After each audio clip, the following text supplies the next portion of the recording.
set out to make a Western whiskey. I wanted that person, when they drank it, to just be put back into the West. And to be like in a movie, the guy comes up to the bar and says, "Give me a whiskey," and they slam down a bottle.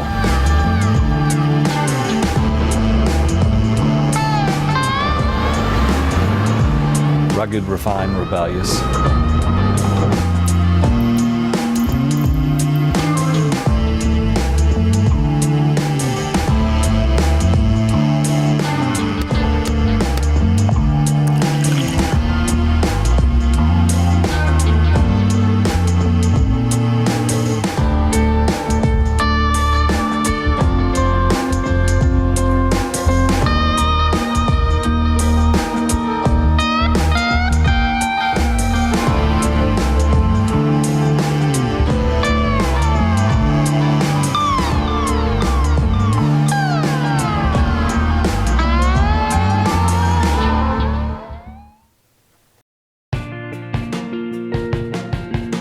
My name is Brother Luck. I am the chef and owner of 4 by Brother Luck and Lucky Dumplings here in Colorado Springs. Hi, my name is Randy Price. I'm the owner of Rocky Mountain Restaurant Group. We have Santerra Grill and the Urban Egg in historic downtown Colorado Springs. We started with myself. It was me in a bar with a chalkboard, and now we employ about 50 employees. It's been absolutely great to watch the company grow and be stimulus for the economy of Colorado Springs downtown. Downtown Colorado Springs is home to many locally owned and operated restaurants. I believe the highest number in the Pikes Peak region. It is the nexus of the food scene in southern Colorado. There's something really special about the collaborative nature of downtown Colorado Springs. When it comes to the restaurant scene, everyone is in communication with each other. There's so many talented operators with such great innovative ideas. I love seeing what's happening at Craft. You know, they renovated the Ritz, an iconic building, and turned it into this chef-driven concept. We love working with other operators, bouncing ideas off one another.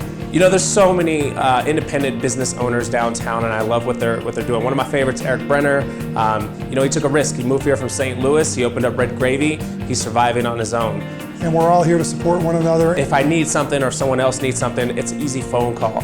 We are a community-sourced restaurant group. We work with many regional and local suppliers. We really try to keep that small community relationship happening here. I love the fact that we have that. We chose this community to raise our kids and to grow, and it was a great decision.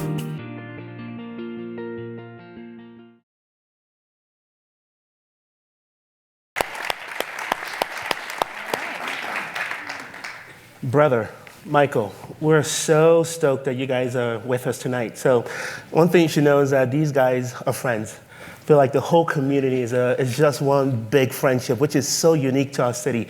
So before we dive in, let's just do some introductions. So we'll start with you, brother, you know, your restaurant, how long, and what you're doing in Colorado Springs. So my name is Brother Luck. I'm the owner of 4 by Brother Luck and soon to open Lucky Dumpling. And yeah, I'm one. Thank you so much. I'm one of those young professionals that lived here for about 4 years before leaving to go to Chicago. And my wife and I decided this is exactly where we wanted to be, so we returned. And we both built our careers in this community. So Colorado Springs is a very special place for us. I'm Michael Myers. I own 291, Distillery 291 Colorado whiskey. I started about 7.5 years ago. I moved to Colorado Springs about 14 years ago after 9/11. And I'll get into that in a little bit, I guess. Awesome. I met Brother Luck around the time, actually I met Brother Luck on Facebook around the time the Wild Goose opened. I was following him and I thought, this place is super cool. So my wife and I went to check it out and we had such a wonderful experience. And I left there thinking, what a hidden gem, that it's not so hidden anymore. And so you've had some, I would say some national accolades and attention. So I would say it would be, some would say it's obvious, or it makes sense that you would put your restaurant maybe in bigger cities or more obvious cities that your restaurant should be in. So what about Colorado Springs do you like or that keeps you here? Why are you in Colorado Springs? I think when I think about why we decided to settle in Colorado Springs, a few things come to mind. I was raised in a big city. I was raised in San Francisco. So I was always around the fast-paced lifestyle. When I came to Colorado Springs the first time, I was really impressed by the quality of life, and that stood out for me. That was something that we were able to capture, friendships and quality of life and time and family. And when we went to Chicago, we lost all that again.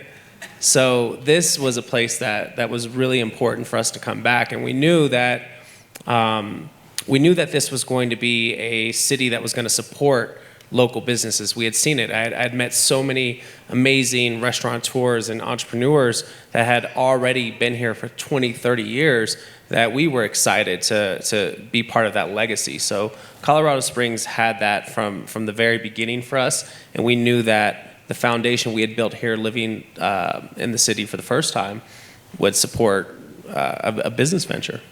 So what is it about the uniqueness of your location that's helped shape your vision as an entrepreneur? You know, it's funny because I stood on the corner of Tejon and Boulder, 2012, and I was negotiating. I was trying to get into what was Burgers and Bowls, which is now Supernova, and I was trying to get into that space. And I stood on that corner, and I was like, "Man, this corner is going to be so cool." There was the music shop was still across the street. The comic book store was still there. This is before Wild Goose. I mean, you could feel it. There was something about that corner, and I always want to be downtown. I really feel like downtown Colorado Springs is the most comfortable place to travel for anyone in the city. So when we first opened up our business on Wasatch in Colorado, and had to leave and go to the west side, which I loved being on the west side, I always wanted to come back to downtown Colorado Springs. So we looked at a multiple amount of spaces, trying to decide what it was going to be. I mean, we looked at the Ritz, we looked at the USOC building. We were negotiating so many different projects, and nothing made sense until we walked into what was Coquette's, and everything just clicked, and it was fast and it was sudden, and I don't know, I'm impulsive. I just kind of, I let it guide me and I run with it. That's awesome. Well, if we can switch to Michael for just a minute. I mean, gosh, how long have we known each other? Long time. Distillery 291's been around 7 years? Yeah, 7.5. Yeah. So I feel like there's this time back in circa 2012 where it was like, this guy just moved to town. He's this amazing photographer from New York. Like, what the heck is he doing here? And it turns out he was starting this Colorado Springs-based distilled spirits company that has gone on to win worldwide awards, award after award. With all of that, you've kind of led the way here, both as an artist and as a business leader, a sort of pioneer. So my question is, can you tell us how that transition happened, how you came to be in the Springs, and how the history of this place specifically intersects with what we might call your pioneering spirit as an entrepreneur? So, yeah, like I said, I've been here full-time, 2014, so That's 15 years almost? Or 2004? Yeah, 2004, sorry, yes, Yeah. 2004, 14 years. 9/11, I live 3 blocks from World Trade Center. I was on the street that day when the first plane flew over my head. Make a long story short, my wife at the time's parents lived here. She went to Lewis Palmer for high school, and she wanted to come home.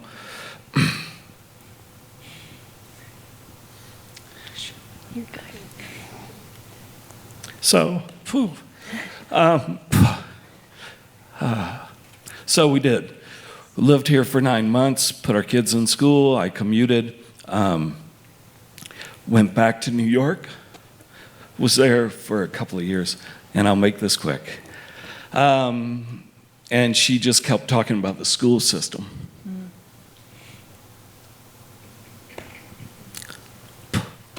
So we moved back. I commuted decided I needed to do something different, read an article about the guy that created Sailor Jerry and Hendrick's Gin, and thought I could make whiskey. Right? Right. I'd never brewed beer. I had never distilled in my life. I decided that I could build my own still. It's a common story, too. Mike Bristol helped me out. He said I can make beer, but I don't know anything about distillation. I said I'd figured it out. They put me in a basement space. I had a DSP on Tejon. There was about 300 square feet. I could make 60 gallons a month in there. A few of you people have been in that space. It was a lot of fun. And then I moved into Old Bristol, and now we make 240 gallons a week. As Claire said. So 2018, we were named World's Best Rye Whiskey from Whiskey Magazine. Yeah, amazing. We have double gold from San Francisco, New York, Denver, all double golds. It's been amazing. And we are still in the Bristol space, 7,500 square feet. Pioneering spirit. I grew up in Georgia with Tennessee walking horses. I was the only Western saddle in the barn. And so when I came to make whiskey, I was in Colorado. It's got to be Western whiskey. It's got to be the whiskey you throw up on a bar when you walk into an old Western movie. And so that's what I set out to make. And here I am. And a really nice thing is an old friend of mine from about 30 years is Sam Elliott.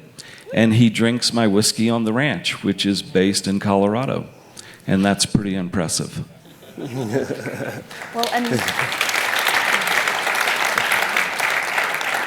and what I love is that now you're kind of the part of the history of this place. As much as that inspired your brand, it's now in the fabric of this community. Yeah, and the support Colorado Springs has given us, I've looked at thinking about moving away, different things with the distillery at times, and I always come back to the city, the support, the iconic mountain, everything, and it's like, I can't leave, so. That's good. And I also try to hike 8 miles a day in those mountains. It's been a little lacking lately, but.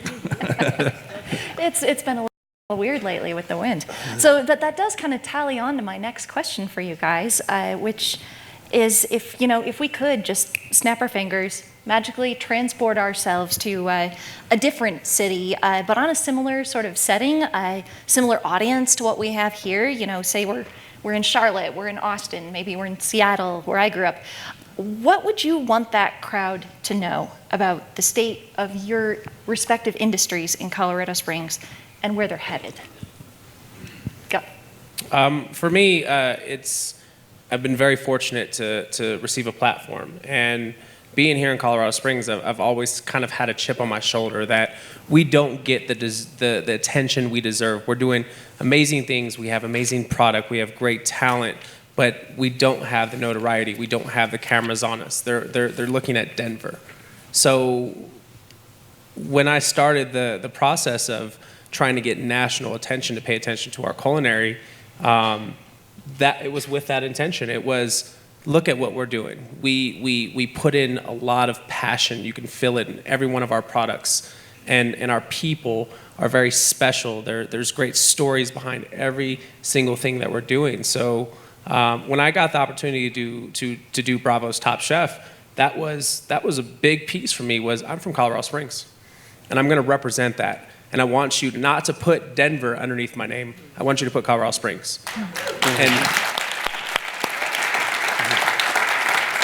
And it's been amazing because it's brought more clientele. I can't tell you how many guests I have come into our restaurant on a daily basis that watch that show that are like, I had to come to Colorado Springs. I drove from Fort Collins. I drove from Denver. I drove from Boulder because I saw that someone's representing Southern Colorado. So what we're doing here is being noticed, and I think that's what we want a lot of other cities to recognize, is you don't have to be in a big city to do something great. We actually have better resources most of the time because we're so tucked away, and there's more community, and I think that's what tonight's about. Absolutely. Brother, before you hand it to Micah, share that story Yeah, tell the story, please. of Top Chef and with Michael's whiskey. So while we were filming Top Chef Colorado, you get sponsors. And the sponsors that we had were, okay. They were nice. We were so happy and grateful for all the free booze.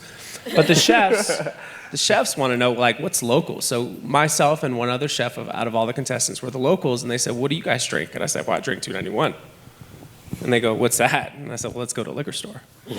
So we bought so much $2.91. And I had the entire, and this is before World's Best, this is before any of this. I had the entire cast drinking $2.91, and I was sending bottles across the country. I sent a bottle to Hawaii, I sent a bottle to Chicago. When I went to James Beard Awards this year to cook, I brought 2 bottles of $2.91 with me and kept one in my chef pants. So I was walking around the James Beard Foundation, like passing out shots of $2.91. And it's just like, it's like this special place in our heart. The whole cast of Colorado, is that was the whiskey we all drank. That's awesome. That's cool. Thank you, brother. It's good. It's amazing. Michael, same question. Imagine this is all these good people are the citizens of Austin, and they've come to hear what it is about Colorado Springs that is so key to your business. So one thing about the world's best rye whiskey. So 2016, I won America's Best Rye Whiskey from Whiskey Magazine. 2017, Laws out of Denver won America's Best, and then World's Best Rye, and then we won 2018. 2019 so far, Laws has won America's Best Rye. At the end of March, we'll know whether they won Worlds, but that's Colorado craft spirit making the best rye whiskey. So, pretty amazing. About Colorado Springs. Actually, and no offense, it's the military, a lot of it. But brother, they MREs in the field. They believe in food is energy, and so when I started this, my whiskey's really expensive. And that was, Mike Bristol said, what it costs to make, then you got to put in the distributor, and then you got to put it on the shelf. So that's where that price comes from. So I was like, military, they're on a budget, they're not going to drink expensive whiskey, my market's going to be Denver. Colorado Springs drinks more of my whiskey than Denver does. And a lot of it's military based, and that's because they may not eat good food, but they'll drink good whiskey.